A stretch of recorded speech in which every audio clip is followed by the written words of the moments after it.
Oke, Assalamualaikum warahmatullahi wabarakatuh. Eh, Terima kasih. Eh, Hari ini pada hari Senin, tanggal 19, eh, ada beberapa hal yang akan saya sampaikan. Yang pertama adalah kita tidak jadi untuk pertemuan online atau virtual karena hari Senin ternyata saya ada rapat dan ada kegiatan lain, sehingga kita kembali ke metode yang lama, yaitu pakai menggunakan video seperti ini. Tetapi untuk minggu depan, seperti janji saya dan jadwalnya juga, memang kita belum ada untuk pertemuan virtual. Jadi monggo kita usahakan ya minggu depan kita usahakan untuk pertemuan virtual. Oke. Jadi supaya kita ada variasi untuk pembelajaran, tidak hanya mendengarkan video yang saya buat. Oke, gitu ya. Oke, pada bab yang ke berapa ini? Ke-6 ya. Ke-6 ini atau topik ke-6 ini pada pertemuan ke-7. Oke, kita akan membahas tentang manusia dan peradaban. Jadi ada beberapa poin penting yang akan kita bahas di bab ini. Oke, yang pertama adalah hakikat peradaban. Yang kedua adalah manusia sebagai makhluk beradab dan masyarakat beradab. Oke. Kemudian yang ketiga, evolusi budaya dan wujud peradaban dalam kehidupan sosial budaya. Terus kemudian dinamika peradaban sosial. Kemudian problematika peradaban global pada kehidupan manusia. Jadi ada 5 pokok bahasan yang akan kita bahas di bab manusia dan peradaban. Oke, kita lanjut aja. Jadi ini adalah definisi dari peradaban ya. Bisa dibaca sendiri. Jadi peradaban itu ada suatu semacam kumpulan atau suatu kesatuan yang di dalamnya adalah proses manusia itu ada dan menyatu seperti itu. Jadi ada namanya sopan, budi pekerti, kemudian akhlak dan lain-lain. Jadi hal-hal seperti itu mencampur menjadi satu. Nah, pada dasarnya kan peradaban itu kan dari kata-kata adab. Jadi pembentukannya itu dari beberapa hal yang dirasa itu menjadi sebuah hal yang baik seperti itu. Nah, seiring perkembangan zaman, peradaban itu berubah dan berkembang ya. Jadi tidak hanya sebatas mengenai budi pekerti, tapi juga ketika masa di dunia ini berkembang karena beberapa faktor, contohnya pengetahuan, teknologi dan seni, maka peradabannya semakin berkembang. Jadi dan maju seperti itu ya. Contohnya seni ya. Dulu itu kalau melihat patung-patung Romawi ya, itu memang beberapa patungnya itu memang telanjang. Tetapi sekarang tidak boleh karena memang budaya sekarang tidak seperti budaya dahulu seperti itu. Sudah ditemukan baju, berbagai macam fashion, kemudian ada berbagai macam manusia yang dengan berbagai macam latar belakang. Maka dulu yang patung-patung seperti itu sudah jarang dilihat sekarang karena memang itu sudah berkembang seperti itu. Ya, itu salah satu contoh dari bidang seni. Nah, teknologi contohnya, dulu orang-orang memang sangat awam atau sangat tidak familiar dengan yang namanya telepon ya, ataupun handphone. Kalau sekarang banyak sekali yang menggunakan, bahkan itu menjadi sesuatu yang pokok dalam kehidupannya. Nah, peradaban ini akhirnya menjadi suatu perubahan ataupun kemajuan.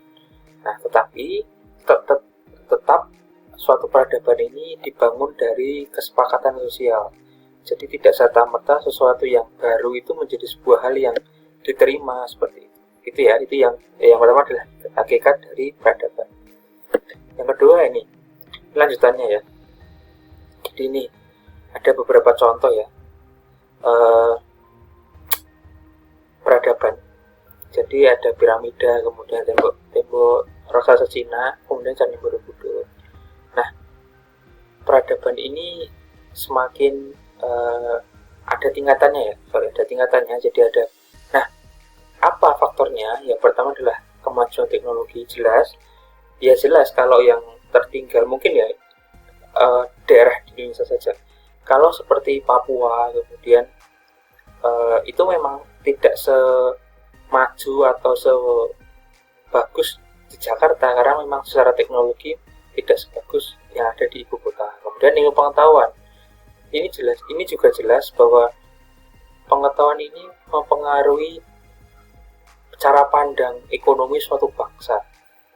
Jadi semakin bagus pengetahuannya, semakin bagus hal-hal lain seperti itu. Semua tingkat pendidikan. Kalau kita lihat ya, di Indonesia itu mungkin rata-rata SMA atau SMK, S1 dan S2 ataupun S3 itu jarang. Jadi persentasenya lebih banyak anak-anak yang lulus pendidikannya itu SMK atau SMA. Tapi lihat di Jerman, lihat di Inggris, mereka atau di Finlandia ya, itu memang tingkat pendidikannya lebih tinggi daripada yang lain. Jadi mungkin walaupun kelihatannya biasa, ada orang yang sudah lulus dari S2 atau masih muda dan lulus S2. Jadi tingkat pendidikan itu menjadi pembeda tinggi rendahnya suatu peradaban, suatu bangsa. Nah ini, kemudian yang kedua adalah manusia sebagai makhluk beradab dan masyarakat beradab. Jadi pelaku utama peradaban ya tetap manusia ya. Jadi manusia itu yang menentukan ciptanya, rasanya, jadi yang membuat peradaban manusia. Jadi sebagai hal yang sangat krusial di suatu peradaban, maka suatu peradaban itu bisa dilihat baik, bisa dilihat maju ya karena manusianya, cerminan manusianya seperti itu. Itu yang membuat peradaban itu dinilai baik, dinilai tinggi, dinilai beradab ataupun tidak beradab. Itu manusia. Nah, jadi banyak sekali hal-hal yang bisa kita lihat ya, yang diciptakan manusia untuk suatu peradaban ya. Di sini juga ada, di situ ada ciri-cirinya, yaitu ada prestasi, kemudian penegakan hukum dan keadilan. Itu semua buatan manusia. Kemudian ada teori toleransi, pluralisme dan musyawarah, itu semua yang dibuat manusia. Seperti itu. Nah, yang ketiga adalah evolusi budaya dan wujud peradaban dalam kehidupan sosial budaya. Di sini evolusi budaya itu adalah suatu perkembangan atau suatu evolusi kan pada dasarnya adalah katanya berevolusi, berubah. Jadi bisa beda banget dengan yang terdahulu atau masih menyimpan sifat yang terdahulu tapi sudah berkembang. Itu artinya evolusi ya. Nah, kalau evolusi budaya, berarti budaya itu adalah berkembang dari yang sesuatu ke yang baru, atau masih menyisakan beberapa hal yang dianggap suatu pionir atau pokok dalam suatu budaya. Maka ketika berevolusi masih menyimpan budaya yang lama, seperti itu. Nah, di sini juga lihat ya, jadi proses evolusi untuk tiap kelompok masyarakat di berbagai tempat berbeda-beda, jelas ya, karena di tempat beda-beda pasti tergantung pada tantangan lingkungan, kemampuan intelektual dan lain-lain, seperti itu. Nah, kalau secara kehidupan manusia bisa dilihat ya, di yang kedua itu adalah ada dua jenis peradaban ya, zaman prasejarah dan zaman sejarah. Prasejarah itu kenapa dinamakan prasejarah? Karena memang belum ada yang bisa ditulis. Jadi dulu itu sejarah itu sesuatu yang sudah bisa ditulis atau dibukukan. Ya bukan semata-mata buku ya, tapi memang sudah dicatat seperti itu. Kalau prasejarah itu belum. Jadi itu yang mempengaruhinya. Lah apa yang mempengaruhinya? Itu yang atasnya itu ada ilmu pengetahuan, seni, teknologi dan lain-lain. Seperti itu ya. Itu Jadi ini zaman prasejarah ya. Jadi zaman prasejarah itu kalau kita lihat di pembelajaran sejarah memang seperti ini. Jadi beberapa hal itu bisa kita lihat, contohnya berburu, kemudian hidup di sekitar perairan, kemudian menggunakan yang ketiga menguasai beberapa barang. Oke. Nah, coba kita lihat dari wujud peradaban ya. Ada nilai-nilai, ada norma, ada etika dan estetika. Nilai-nilai ini bentuknya adalah sesuatu yang berguna atau menjadi fondasi. Norma ini jelas, ini aturan ya yang disepakati. Etika ini adalah perilaku dan estetika adalah seni seperti itu. Nah, jadi kemudian ada dinamika peradaban sosial. Walaupun di suatu daerah tidak memungkiri akan adanya perbedaan ya, perbedaan cara pandang, perbedaan cara berpola pikir, kemudian perbedaan-perbedaan ini namanya dinamika. Jadi sesuatu yang tidak selalu bergerak dan selalu menjadi pembeda antara satu dengan yang lain, karakter lah, seperti itu. Oke, itu namanya dinamika peradaban sosial. Oke, jadi suatu teori, jadi ada menurut Alvin Toffler, jadi ada 3 gelombang perubahan manusia. Yang pertama itu zaman dulu ya pasti adalah menekankan pada teknologi pertanian. Jadi manusia itu bertani dulu itu, seperti itu. Kemudian yang gelombang yang kedua adalah ketika pertanian itu mulai berkembang, maka ada hasrat untuk menguasai atau menjadi saudagar lah ya bahasanya. Maka timbullah teknologi industri. Nah, teknologi industri ini pertama kali adalah, kalau secara sejarah itu adalah mesin uap. Jadi mesin uap itu pertama kali ditemukannya cikal bakal pembuatan teknologi industri untuk peradaban manusia. Yang ketiga ini adalah informasi ya.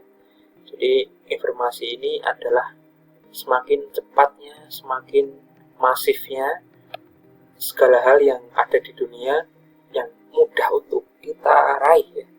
Jadi mulai berkembangnya berbagai macam hal, alat komunikasi, media sosial dan lain-lain. Walaupun kalau dilihat itu dari tahun 1970, dari dulu itu memang ya berbagai macam hal ditemukan, contohnya koran. Sampai sekarang kita bisa melihat berita dari handphone. Tapi peradaban ini adalah gelombang yang ketiga ya, jadi ditemukannya informasi. Nah ini, jadi ada problematika. Nah ini ada pengaruh. Jadi ada pengaruh globalisasi itu adalah bentuk modernisasi ya segala sesuatu. Nah di sini ada yang bagus dan ada yang jelek. Secara maksudnya ada sisi bagusnya dan sisi jelek, seperti itu. Jadi ada pengaruh problematika itu adanya pengaruh globalisasi. Nah, jadi ini ada aspek yang bagusnya, bisa dibaca sendiri, dan kayaknya kalian sudah juga paham ya. Jadi ada berbagai macam hal dari yang bagus dari globalisasi atau modernisasi kehidupan seperti itu. Kemudian ada negatifnya, ini jelas. Jadi banyak hal-hal yang karena modern kemudian semua bisa jadi satu, akhirnya jadi ada pengaruh negatif masuk ke budaya. Jadi pertukaran budaya yang jelek dan baik ini susah disaring. Nah, itu dulu untuk pembelajaran hari ini. Maaf belum bisa virtual. Mungkin minggu depan ya jadi virtual sehingga kita bisa variasi dalam pembelajaran itu. Dari saya, terima kasih. Assalamualaikum warahmatullahi wabarakatuh.